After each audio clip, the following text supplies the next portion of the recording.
सुहाना हो, इसके लिए सावधान रहना जरूरी है। रोजमर्रा के आपाधापी में कुछ देर बैठकर सोचना समझना भी जरूरी है कि आपके आसपास क्या हो रहा है और जो कुछ हो रहा है उससे हमारी जिंदगी, हमारा परिवार कैसे प्रभावित हो सकता है। इसलिए हॉर्न बजाकर बाखबर करने वाली खबर जरूरी होती है। और आज की ये खबर कोरोना से जुड़ी हुई है, जिसकी रफ्तार अचानक बहुत तेज हो गई है। अप्रैल के सिर्फ 5 दिनों में आंकड़ा 20,000 के पार जा चुका है। दावा किया जा रहा है कि मई में रोजाना 20,000 नए केस आ सकते हैं। बात डरने की नहीं, लेकिन सावधानी तो जरूरी है, इसलिए हॉर्न बजाना भी जरूरी है।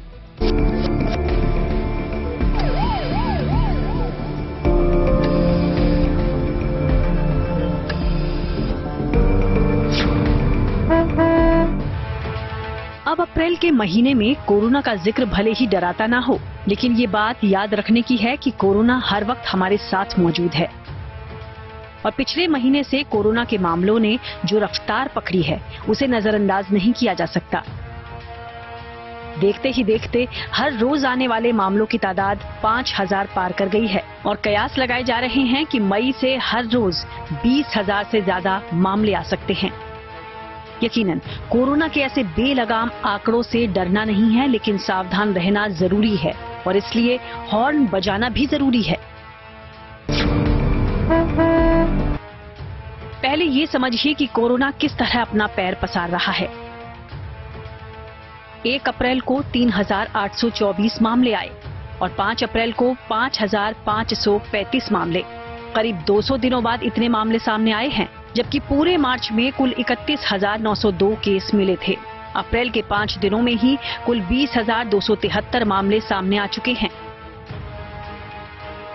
इन आंकड़ों से कोरोना की रफ्तार समझी जा सकती है, लेकिन क्या इस रफ्तार से डरने की जरूरत है?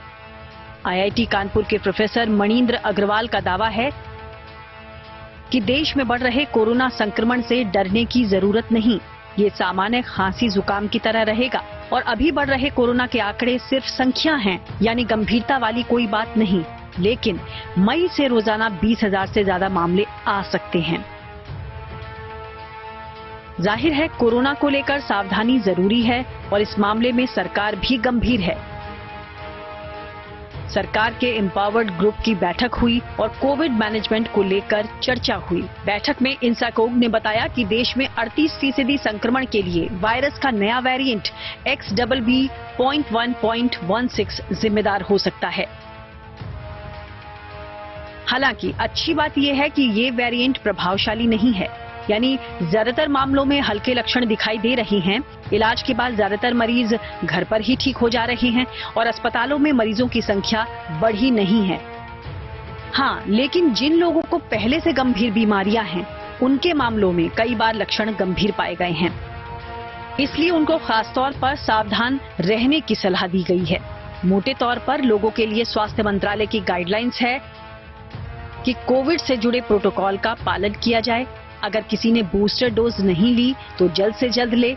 सांस लेने में तकलीफ, तेज बुखार या 5 दिन से ज्यादा खांसी होने पर डॉक्टर से जरूर मिलें। एंटीबायोटिक्स का तब तक इस्तेमाल ना करें जब तक बैक्टीरियल इन्फेक्शन का संदेह ना हो। एक और जरूरी बात ये कि तबीयत खराब होने की वजह मौसमी बुखार भी हो सकता है, इसलिए घबराएं नहीं। डॉक्टर से बात करें और संक्रमण को लेकर सतर्क रहें। दूसरों को सावधान करने के लिए हॉर्न बजाते रहें।